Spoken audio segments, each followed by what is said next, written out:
नमस्ते फ्रेंड्स, मैं doctor Sumita Prajapati, Ayurvedic MD doctor, आप सबका मेरे इस यूट्यूब चैनल पर हार्दिक स्वागत करती हूँ। आज हम बात करेंगे ऋतुचर्या के बारे में। आयुर्वेद के अनुसार दो प्रकार की सीजन होते हैं, जिसे हम कहते हैं आदान काल या तो विसर्ग काल, या हमारे कॉमन लैंग्वेज में हम जिसे उत्तरायण या दक्षिणायन भी कह सकते हैं। उत्तरायण ये जो सीजन होती है, इसे हम आयुर्वेद में कहते हैं आदान काल, और दक्षिणायन जो सीजन होती है उसे हम कहते हैं विसर्ग काल। शिशिर, वसंत और ग्रीष्म ये तीन ऋतुएं आती है आदान काल यानी कि उत्तरायण में, और वर्षा, शरद और हेमंत ये तीन ऋतु आती है विसर्ग काल या दक्षिणायन ऋतु में। अब आयुर्वेद कहता है कि जो आदान काल होता है यानी कि उत्तरायण होता है, उसमें सूर्य धीरे धीरे धीरे धीरे स्ट्रांग होते जाता है, और विसर्ग काल में सूर्य धीरे धीरे धीरे धीरे मंद होते जाता है, या उसकी जो शक्ति है वो धीरे धीरे कम हो जाती है।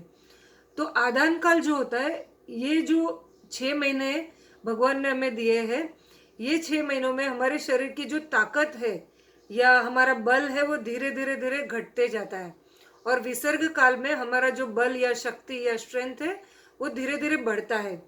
तो आयुर्वेद कहता है अगर आपको अपनी शक्ति, इम्यूनिटी या पावर को बहुत बढ़ाना है तो आप अपने विसर्ग काल में हो सके इतना नरिशिंग फूड्स खाइए, हो सके इतना अच्छी डाइट और लाइफस्टाइल करिए, ताकि आपकी शक्ति, आपका बल, ये सब आप बढ़ा सके और आप आने वाली अनेक बीमारियों का सामना कर सके। आज हम बात करेंगे शरद ऋतु के बारे में। अब हम गुजर रहे हैं शरद ऋतु के अंदर से।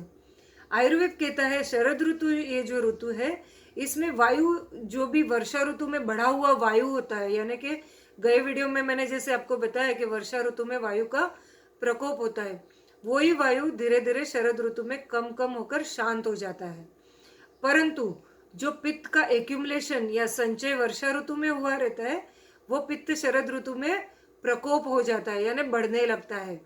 तो आयुर्वेद कहता है शरद ऋतु के अंदर हमें पित्त को शांत करने वाला आहार और विहार करना चाहिए, ताकि हमें आगे जाकर पित्त से रिलेटेड बीमारियां ना आए। अब आप पूछेंगे पित्त से रिलेटेड क्या क्या बीमारियां होती है, तो आयुर्वेद कहता है आपकी स्किन, आपके बाल और आपकी आंखें और आपकी पचन शक्ति, ये चारों चीज जो है वो पित्त से जुड़ी हुई है। तो अगर आपका पित्त कंट्रोल में रहेगा तो आपकी बाल, स्किन और आंखों को आप बहुत खूबसूरत रख सकते हैं, और आपका डाइजेशन भी अच्छा रख सकते हैं। तो क्या आप जानना चाहेंगे ये सब रेमेडीज, जिससे आपके बाल, आंख और स्किन और आपका डाइजेशन अच्छा हो? आई एम श्योर आप सबका जवाब हाँ है। तो चलिए शुरू करते हैं। शरद ऋतु ये जो ऋतु है, इसमें पित्त का प्रकोप होता है, इसीलिए हमें पित्त को कम करने वाला आहार विहार करना चाहिए। अब आयुर्वेद कहता है कि पित्त का जो गुण है वो है उष्ण और तीक्ष्ण। उष्ण यानी कि बहुत ही गर्म, तीक्ष्ण यानी शार्प और पेनिट्रेटिंग। तो जो भी आहार या विहार जो गर्मी बढ़ाने वाले हैं या हमारी बॉडी में शार्पनेस वाला गुण या तीक्ष्णता बढ़ाने वाले हैं, वो सब आहार विहार को हमें त्यागना पड़ेगा। तो आयुर्वेद क्या कहता है, पित्त जो है वो जल और तेज महाभूत यानी अग्नि और पानी, ये दोनों का कॉम्बिनेशन, ये दोनों पंच महाभूतों में से दो महाभूत का कॉम्बिनेशन होकर पित्त दोष बनता है। तो पित्त कैसा हुआ? अग्नि यानी कि गर्म, और जल यानी कि लिक्विड। तो ऐसी जो भी चीजें होती है जो हमारी बॉडी में गर्मी बहुत बढ़ाती है या फ्लूइडिटी बढ़ाती है, गर्म फ्लूइडिटी बढ़ाती है, वैसे आहार विहार का हमें त्याग करना है या कम से कम करना है, ताकि हमें water retention, gas, acidity, bloating, indigestion, ये सारी बीमारियां ना हो।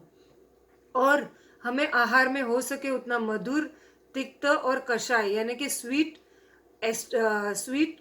जितने भी मधुर आहार, रसात्मक आहार विहार है, या कषेले आहार विहार है, या कड़वी चीजें होती है, जैसे कि आयुर्वेद में कहा गया है परवर, तोरी, दूधी, पालक, मेथी की भाजी या करेला, ये सब का आप हो सके उतना इस ऋतु में प्रयोग करिए। जो फ्रेश मूली आती है उसका आप खाने में यूज करिए। हो सके उतना वायु को बढ़ाने वाला वाल, चना, वटाना, इन सब गैसी फूड्स को आप हो सके उतना खाने में कम से कम करिए। गाय के घी का आप हो सके उतना वघार खाने में दीजिए, और पानी जो है वो औषधि युक्त बनाकर उस जल का आप सेवन करिए, जैसे कि मुस्ता है, उशीर है, खस है, ऐसी पित्त को कम करने वाली जो भी औषधियाँ है उसको आप पानी में उबाल कर उसका आप सेवन करिए। तो इस प्रकार आज मैंने बताया आपको शरद ऋतुचर्या के बारे में। और मेरी कुछ अच्छी दवाइयाँ हैं या औषधियाँ हैं जैसे कि सुपित्ता, अमृतकला, अपित्ता, ये सब मैं मेरे जितने भी क्लाइंट्स हैं उनको देती हूँ शरद ऋतु में लेने के लिए, ताकि उनकी डाइजेस्टिव फायर कंट्रोल रहे, उनकी स्किन, आंखें और विजन अच्छी रहे। तो आज मेरा इस वीडियो देखने के लिए बहुत ही आपका धन्यवाद। Thank you very much and नमस्ते।